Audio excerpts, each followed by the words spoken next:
So my name is Chin. I'm the founder and CEO of the Zettar Inc.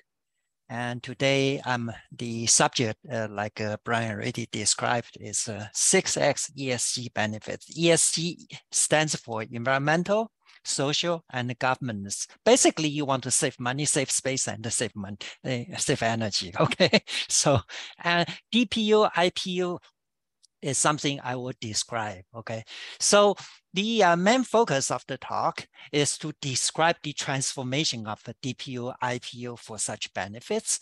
And so just for audience who are not aware of what DPU, IPU is, DPU actually stands for data processing unit. And in certain circles, it's called the third socket, okay? IPU is an Intel term for the same thing. And both are in a PCIe card format. And a DPU or IPU uses a system on a chip or so-called SoC to control most functions, but optionally, they're also FPGA utilized, okay, for offloading storage, network, and security workloads, and software-defined storage too. So, and please note that the deck will be available, like Brian said earlier, okay, on the agenda page of on the website. And so to make life easy for readers in the future, I have icons like link icons and play icons embedded in the deck throughout as appropriate. So that's just facilitate for you to drill down, okay? So nevertheless, if you wish to review any reference, you can raise in the Q&A or chat window. I will try to share timely, okay? So not many people heard about us because we are a very unusual software company. So we are Silicon Valley based and very engineering centric. And we have some, I may call unique accomplishment over the years. So I give you some examples and all of them are real. And you can click on the link icons to get to it, okay? Zettar is the creator of the category leading unified data mover. We call it ZX. And the ZX is the only unified data mover in the world, okay? That can carry out both efficient bulk transfer, which is what everybody do most of the time, and append streaming plus forwarding the transfer tasks. Nobody else can do it. We are the inventor. And it's the only software company which is engaged to support the linear coherent light source tool at the SLAC National Accelerator Laboratory. It's an exascale computing preparation project, okay, since 2015, by the way. And there are only 3 major data movers funded by US DOE Office Science. We are one of them. And we are the most modern, efficient, okay? And then also on the DOE ESNet faster data knowledge base, we are the top commercial entry. And so, and I think I mentioned briefly before, we are the overall winner of Olympic level Supercomputing Asia 2019 Data Mover Challenge. And our record has not been broken even over so many years. And also we hold the fast speed record over the 100G ESNet generation 5. Now it's a generation 6, transfer petabytes in about 29 hours. Then we also have a strong partnerships with Intel, NVIDIA, and Worldwide Technology. Okay, they are 3 leading data at scale technology providers. So the one characteristics of a unified data mover is that unlike many data movers out there, free or commercial, they are only applicable to some specific use cases. The unified data mover can simultaneously handle many different, seemingly different use cases.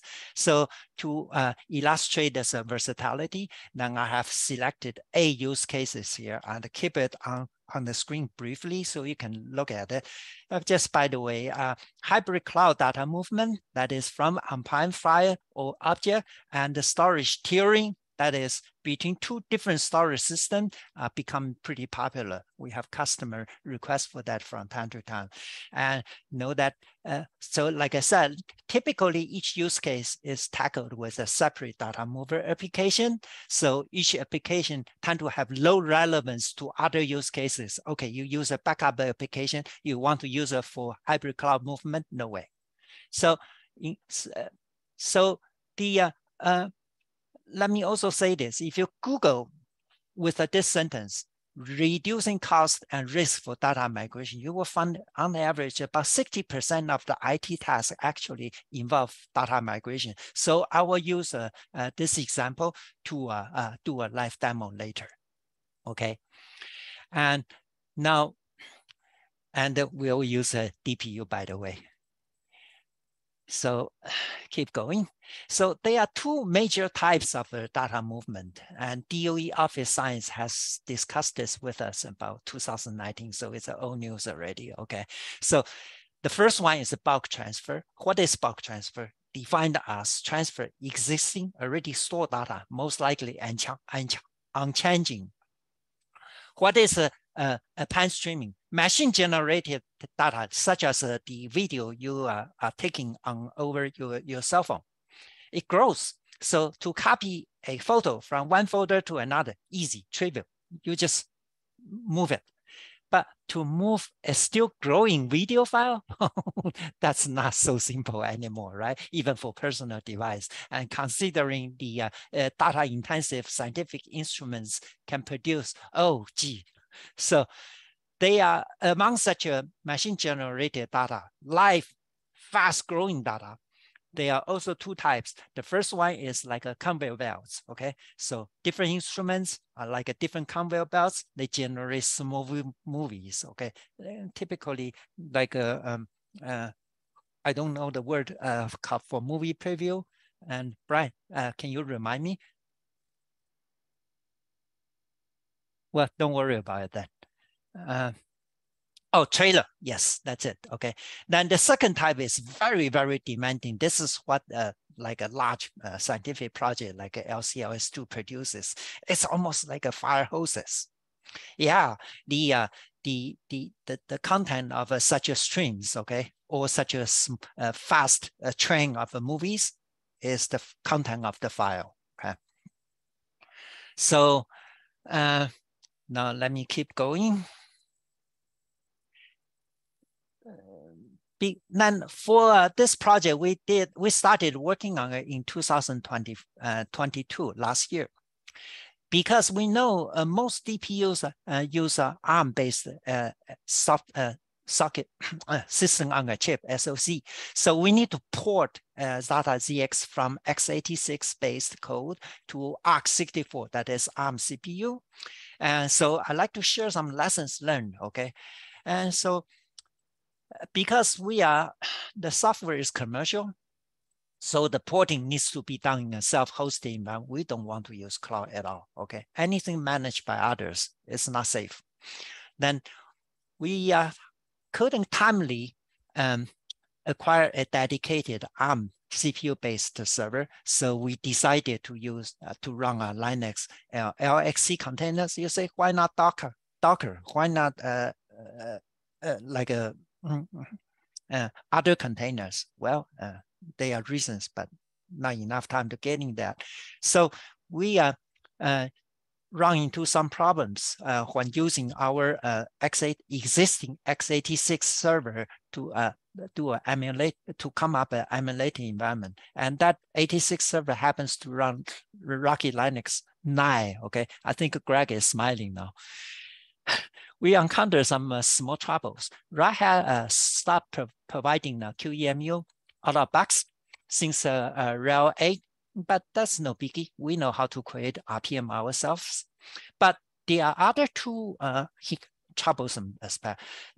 Even the latest QEMU has some multi-threading related bugs, makes our Jenkins CI crash from time to time. We have to get around it, and that took us some time, okay? And then the emulation by x86 for ARC64 happens to be very slow. Look at this one.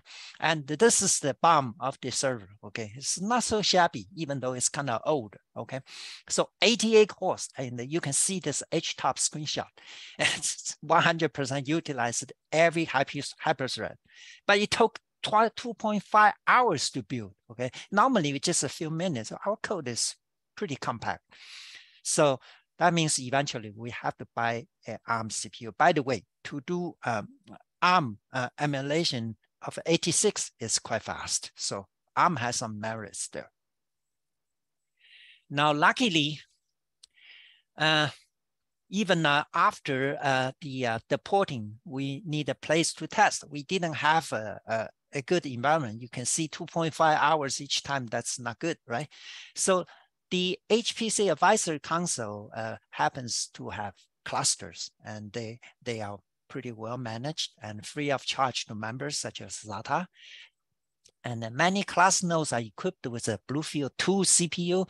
So we say, oh, gee, that's a good alternative. So, and besides, to simulate data migration, owning a single host and regardless the age and just a DPU is necessary, okay? So there happens to be an EOL Dell PowerEdge R720 available. It has a Bluefield 2 DPU, and so we reserve it for testing. And then this approach really, of course, it has pros and cons, but saving time is the biggest advantage to us. So now, since I talk about file system migration, I will give you a general idea. In fact, here I use something that happens more and more often in the healthcare and life science industry. People are front-ending the IBM spectrum scale with a Weka. So I'm not for anyone, okay? I will just tell you what I see in the marketplace. So how do you migrate from one file system? Let's say this is source, this is Weka. In fact, all you need to do is just put one or more machines, like typically called migration servers, and mount the file system, both the source and the destination into it, as a subdirectories. So pretty much a file migration is basically just fast copying from one folder to another. But the question is, for all of us to ask is, are the bulky migration server really necessary? And the answer, of course, you can guess is no, right? So just use one or more IPU, DPU. They can cluster up, no worries, with a ZX. So, so we decided to do a simulation, and we use like I said, we use a EOL there, 720 server with a Bluefield 2, and Intel also provided a Gen 4 server. And the model numbers here, you can click on it, the link to get a spec. And the HPC AIC happened to have a PCI Gen 3 NVMe SSD. This is where I want to warn you, okay? So the goal is really simple. We know how to use NVIDIA InfiniBand very well, okay? So we want to use the NVMe over Fabric acceleration over InfiniBand. And we want to provide, show that there is the migration functionality is successful, and we can also want to show the out-of-box simplicity and efficiency. Now, I warn you this, and I will say more. So, and early on, I said during the after Greg's talk, I mentioned Elbunch, we are active contributor. And this is personally, I created this utility, okay, for Elbunch. So it's called storage sweep, because typically the storage vendor always tell you the best number. No, don't believe it, because in real life, you have mixed files. Sometimes you even unfortunate enough to deal with only so-called in lots of small files, LOSF, or huge files, that these two ends will really hit you, okay?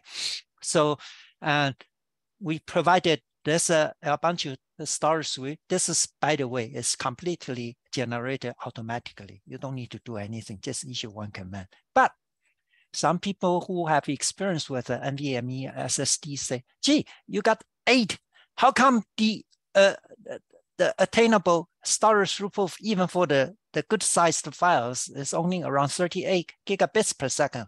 Well, remember I warned you in the previous slide, when the PCIe Gen 3 NVMe devices are put in a Gen 4, you will get about 50 to 60% performance drop. The cause or the culprit could be caused by a broken chip for the PCIe compatibility conversion. Okay, so otherwise this would be like around 70 to 80 Gbps. Now let's watch a live demo together, and so you will see how we have done it. Okay, so I will do it.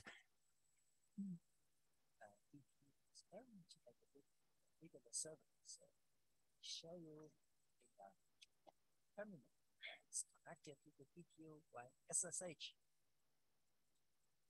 Chin, the audio volume is pretty low on that video. Oh, let's see. How about now? So no, your audio. The OS is a Rocky. There we go. 8.6. Now let's look at the CPU. So it's ARC64 and has 8 cores. And then you see it's an ARM CPU, and the model number is the Cortex-A72. Let's look at the memory. 16 gigabytes, not too bad. Now, how about network devices? As you can see, it has got 2 Connect-X6 ports. And look at this. This is a genuine Bluetooth. Okay. Now, I mentioned that we use the NVIDIA InfiniBand to import the handle the NVMe over fabric. So let's see. So we do have 2 100G InfiniBand ports. This one is the one we use. Okay. Now let's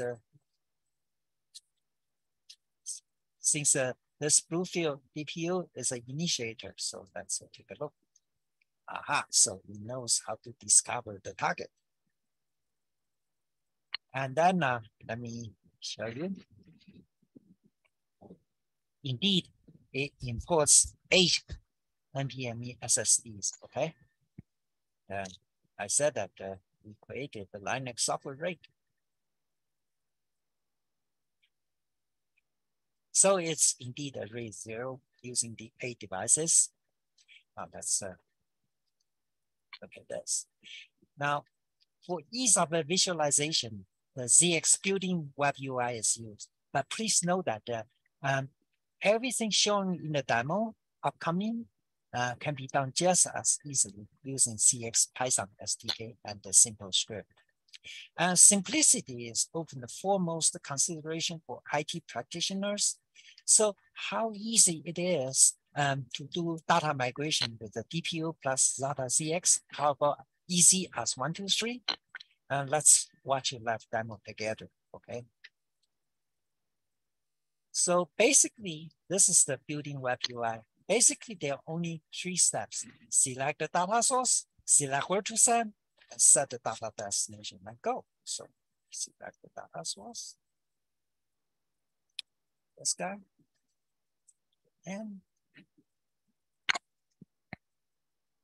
then select where to send. Since it's a local copy from folder to folder, local site. Makes sense, right? And destination, which is for simplicity, auto-generated data output directory. That's it. So I like it. We'll enumerate files, and then we'll start copying. And look at this. The ramp up is really fast. Okay. So given the progress, it's already 27% done. Oh, wow, 39% done. Let's see. Take a look. More than 50% done already. And you can see that the mean speed is already over 26 Gbps. So 75. Hey, 87, getting close. So I think, yeah, total time, maybe. So let me continue to the ESG benefits. I think you saw that. And the low attainable transfer rate, like a 26 some GPPS, is caused by the PCIe version mismatch. So even with a Bluefield 2 DPU with only single memory channel, had we had like a generation 4 NVMe SSDs, I would expect to reach probably 60 GPPS with just a single DPU. Now, let me say this. In 2021, working with NVIDIA, we showed at the SC21, 3 petabytes per day data migration, similar topology like I illustrated before. But it took 13 new rack space. So NVIDIA and we are planning to do something much more ESG appealing, okay? And so this is what we have planned to do. And so it will use only 4U, okay? And we anticipate with the Bluefield 3 available this year, we may even exceed 3 petabytes per day, okay? Just with a two DPU Bluefield 3s DPUs. NVIDIA VIPs were so happy about it. So during the SC22 special address, okay, and even from this moment to this moment, they even show the graph to talk about with a DPU what you can do. But we are not done yet. So, and this year, we also plan to take advantage of more hardware advances. Like I show the BOM here, you see PCI Gen 5, Gen 5, and all that.